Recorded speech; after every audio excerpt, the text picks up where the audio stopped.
Hi guys, this is Rusty 78609 in Central Texas, USA. It's about 9:24 a.m. Central Standard Time, 45 degrees, February the 25th, 2017, and I just happened to pass by a cemetery on the way to Walmart, and you see that little tent in front of me?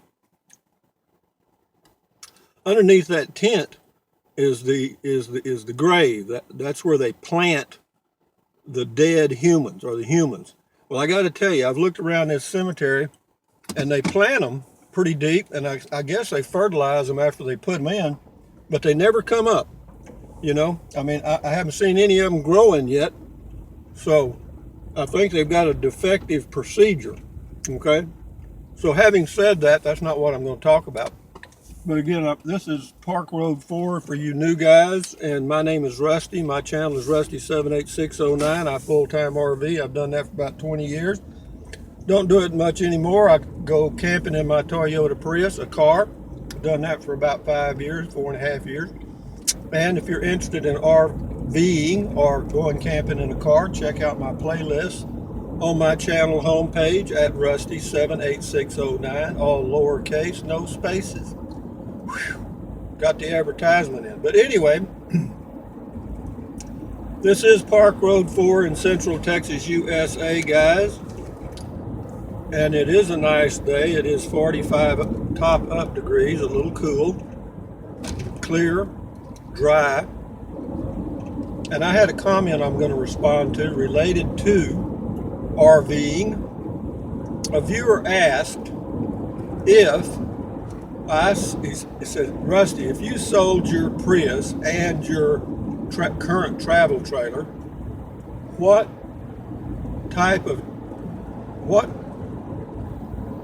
travel trailer would you buy and what would you tow it with?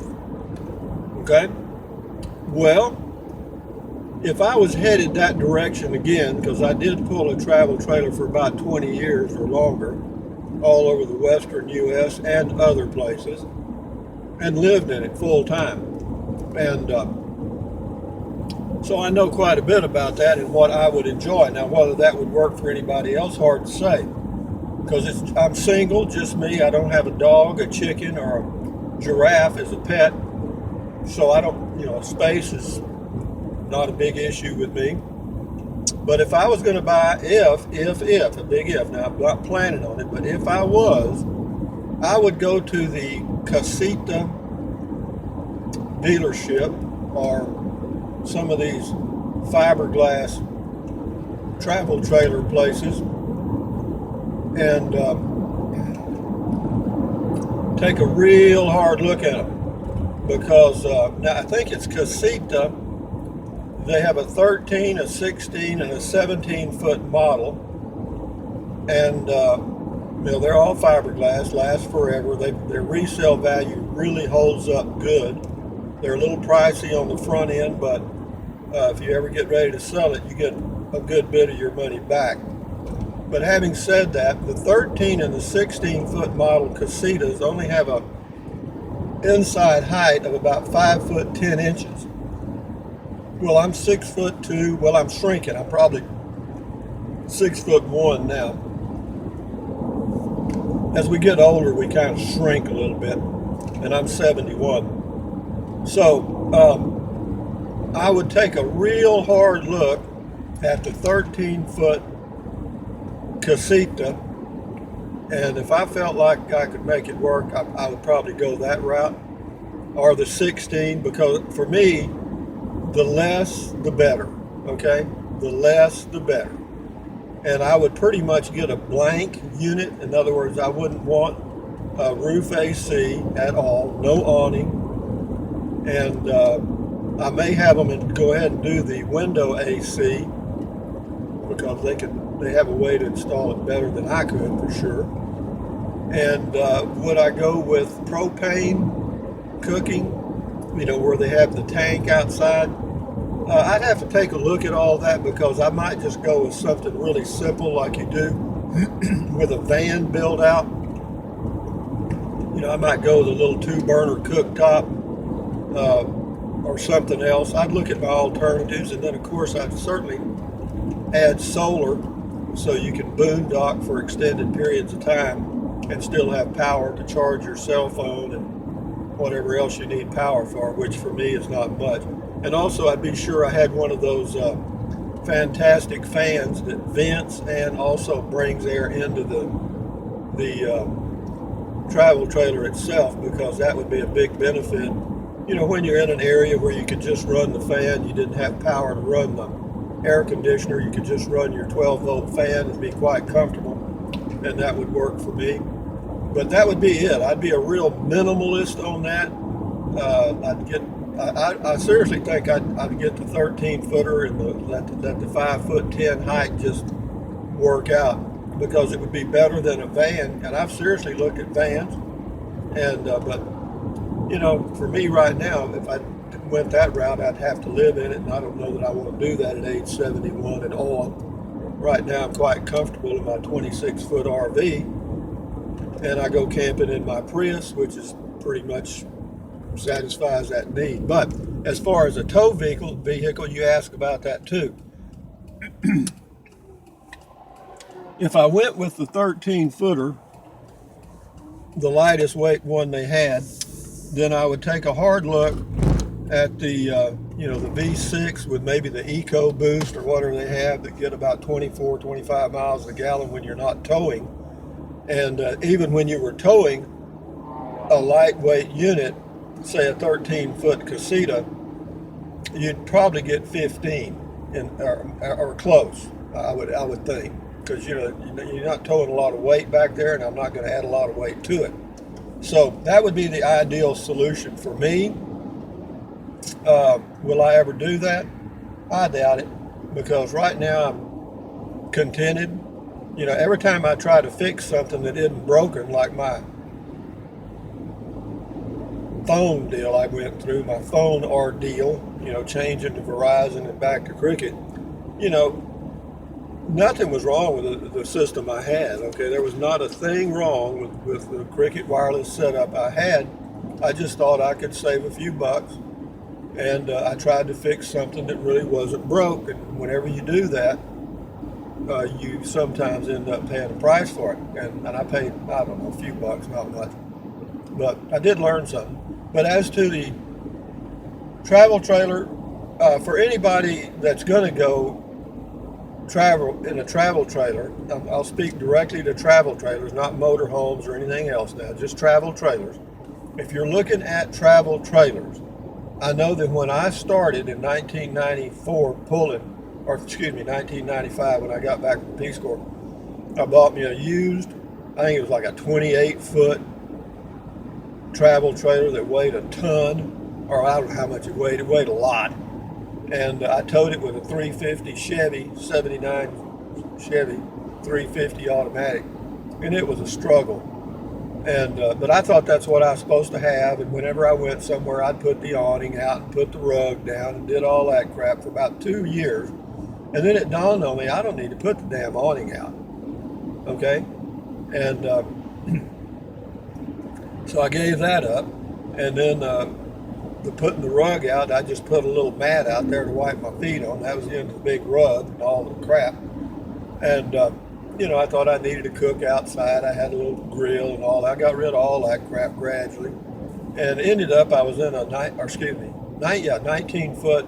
I got a 19-footer, I think, in around the year 2000. And hell, I lived in it for a long time, up till I got the one I've got now. And but it was a good one, much easier to tow, and so less for me works better. For those of you that want all the amenities of like living in a home, where you've got the slide outs and all the stuff, that's fine, get it, but you might, you could always start out small and grow instead of doing like I did. I started out large and shrank.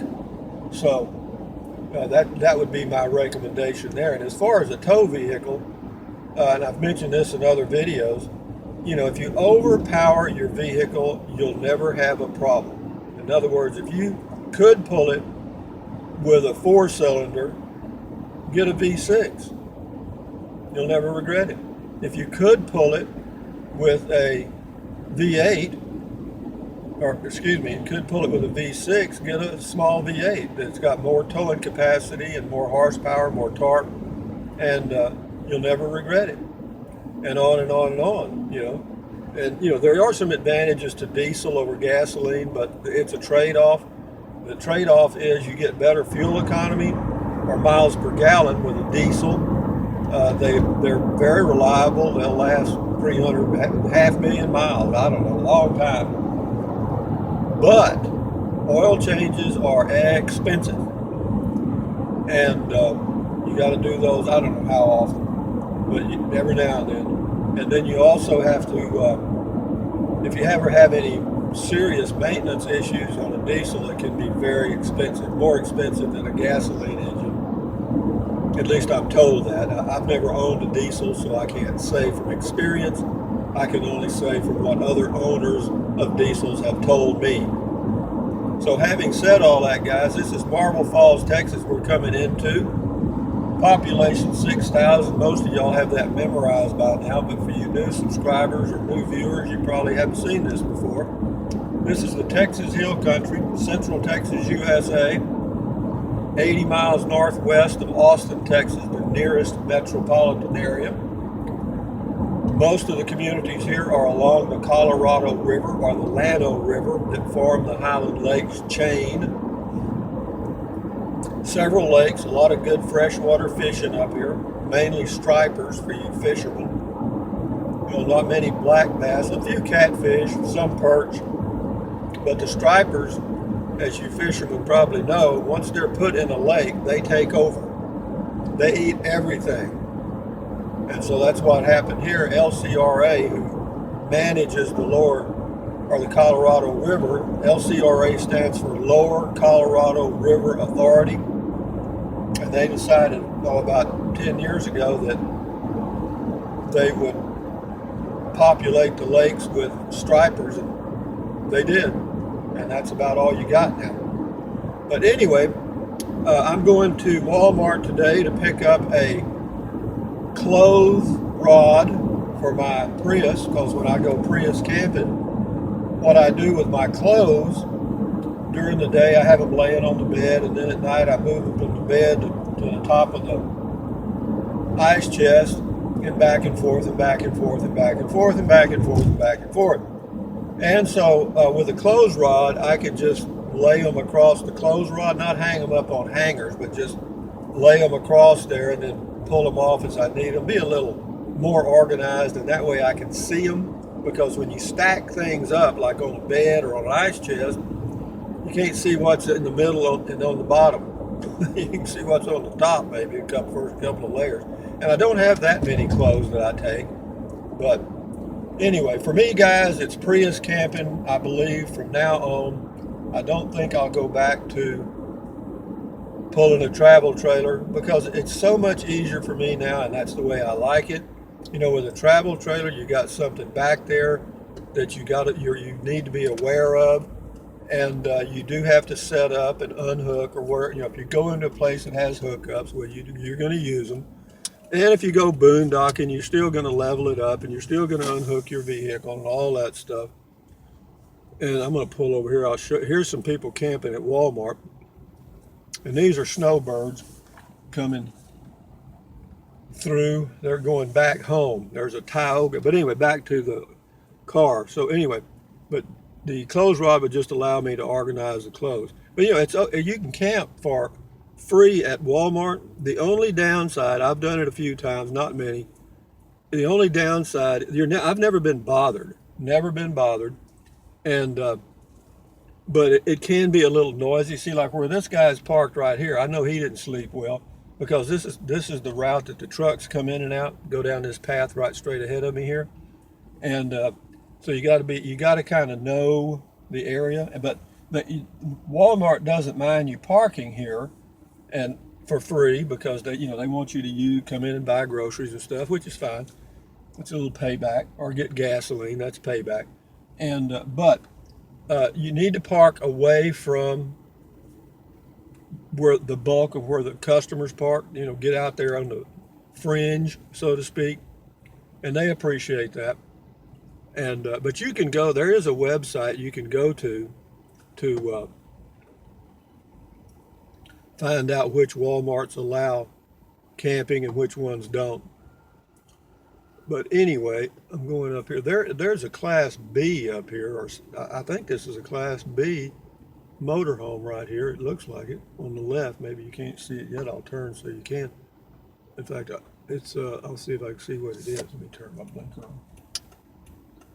This is a E350 Ford something. This is a XL15 or XLTS, I'm sorry, but it doesn't say what kind. It doesn't say if it's a road trek or whatever. Is XL a B? XL? EXCEL? Anyway, let me go find my parking spot, guys. But anyway, going camping in a Prius is the way I'm going to finish up, I believe, because I can do it easily and I've got it down to where I enjoy it. You know what I mean? It's not work. It's not a real effort. I've got sleeping arrangements figured out, toilet arrangements figured out, so I am good to go. And with that in mind, folks, I'm going to end the video now as soon as I stop right here. But anyway, from Central Texas, USA, this is Rusty78609 saying bye-bye. Thumbs up, carpe diem, adios, bye-bye, bye USA, bye when you can. Drink plenty of water, take deep breaths, breathe in through your nose and out through your mouth. Why? It relieves stress. Stretch, walk, eat good, don't eat out too much. You know, and do all those things to keep you healthy, and you don't have to go to a doctor. I'm 71 and I don't take any medication at all, and I still got all my teeth. So far. But anyway, enjoy your day, guys. Adios. Bye-bye.